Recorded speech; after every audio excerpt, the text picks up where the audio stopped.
La detención de Maduro por parte de las fuerzas especiales de Estados Unidos no ha dejado a nadie indiferente.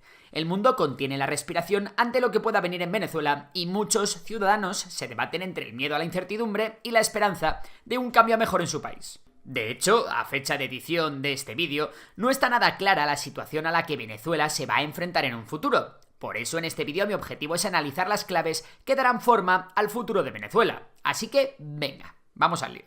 La primera de todas las claves que vamos a ver es la posición de las Fuerzas Armadas. En Venezuela el ejército no es solo un señor con uniforme que custodia fronteras. Desde hace años, una parte muy grande del poder político y económico se ha apoyado en la estructura militar. Y eso cambia por completo sus incentivos. El mando militar no solo piensa en la seguridad del país, también piensan en el orden interno, en quién manda en los puertos, en los aeropuertos, en las carreteras, en la distribución de recursos y también en su propio futuro si el sistema cae o se transforma.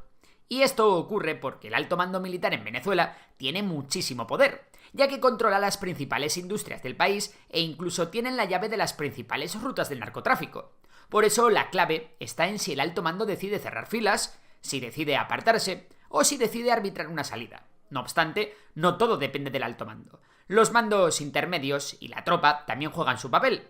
Con los mandos intermedios me refiero a los comandantes de batallón, los jefes de compañía, los capitanes y los mayores que controlan un punto de control, una base, un depósito de armas, un aeropuerto, una antena de comunicaciones o la puerta de un ministerio. Y también hay que hablar de la tropa y los suboficiales, porque al final son ellos los que ejecutan o no ejecutan las órdenes en la calle. En estos momentos el país puede irse a un lado o a otro por cosas que parecen pequeñas, pero que realmente son gigantescas.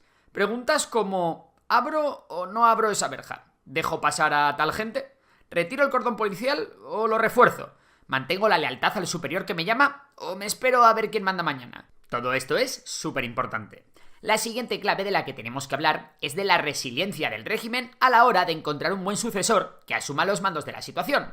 Y aquí hay un detalle importante. Delcy Rodríguez debería ser quien asumiese la presidencia del país en ausencia de Maduro, pero no está claro que ella quiera pasar por ese aro, y no se sabe hasta qué punto podría cooperar o no con Estados Unidos. Y es que este tema de la sucesión es mucho más complicado de lo que parece. Los regímenes personalistas suelen parecer frágiles desde fuera, porque todo gira alrededor de una persona, pero por dentro, si han tenido años para construir redes, controles y jerarquías, pueden ser sorprendentemente resistentes. En Venezuela, ese pegamento no es solo el gobierno, es el partido, el PSUV, los aparatos de seguridad, inteligencia y la estructura militar y policial que sostiene el control del territorio. Y de entre todos los nombres, hay dos que destacan por encima del resto.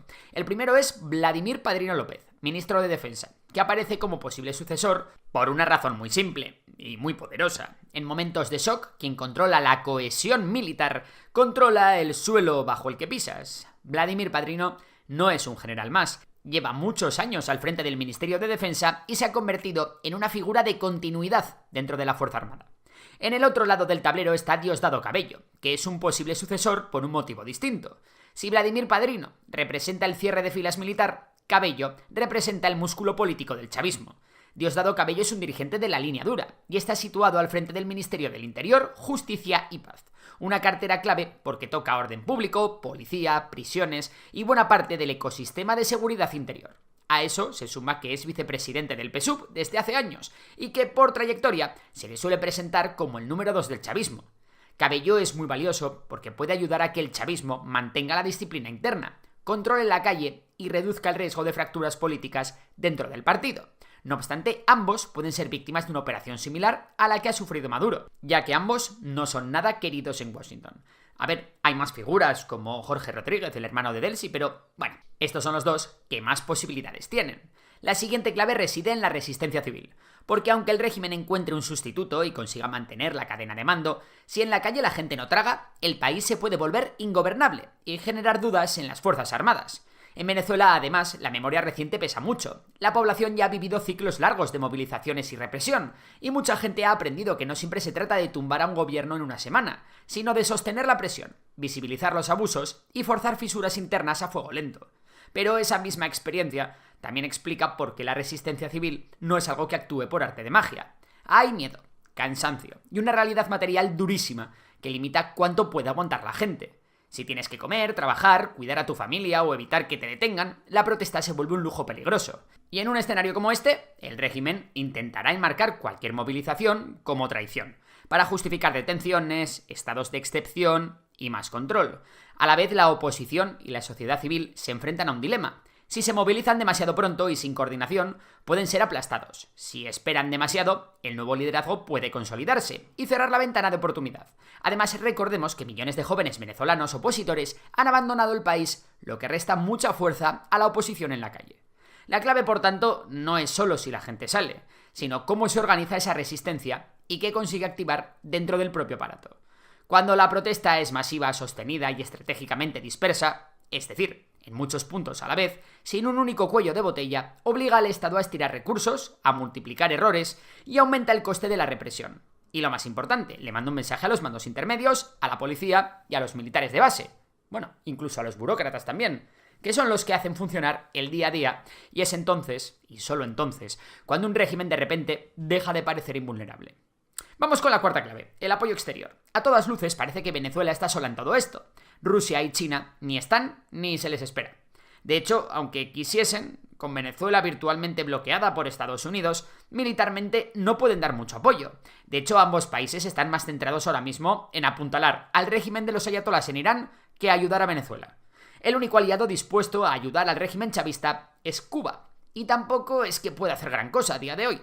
Lo más interesante de este aspecto es saber qué hará Estados Unidos. ¿Están los norteamericanos dispuestos a ayudar a la oposición o a una facción del ejército rebelde? La cosa no está clara, y es posible que Estados Unidos de momento se limite a la captura de Maduro. No obstante, esta es la gran incógnita que ahora mismo no tiene respuesta. Eso sí, Estados Unidos tiene la capacidad militar de forzar un cambio de régimen por la fuerza, especialmente si se coordina con elementos opositores. Y por último, nos queda otra clave importante, que es la fuerza que el régimen puede desplegar en la calle para frenar las protestas, las movilizaciones o los levantamientos civiles. Y esto es muy importante. En un momento en el que la lealtad de las fuerzas de seguridad puede estar en entredicho, las fuerzas paramilitares del régimen se convierten en un auténtico salvavidas. Hablamos de los colectivos chavistas. Los colectivos chavistas son grupos surgidos en barrios y comunidades que, al principio, se presentaron como organizaciones de participación social y defensa del proyecto bolivariano, pero que con el tiempo se han convertido en los auténticos matones armados del régimen.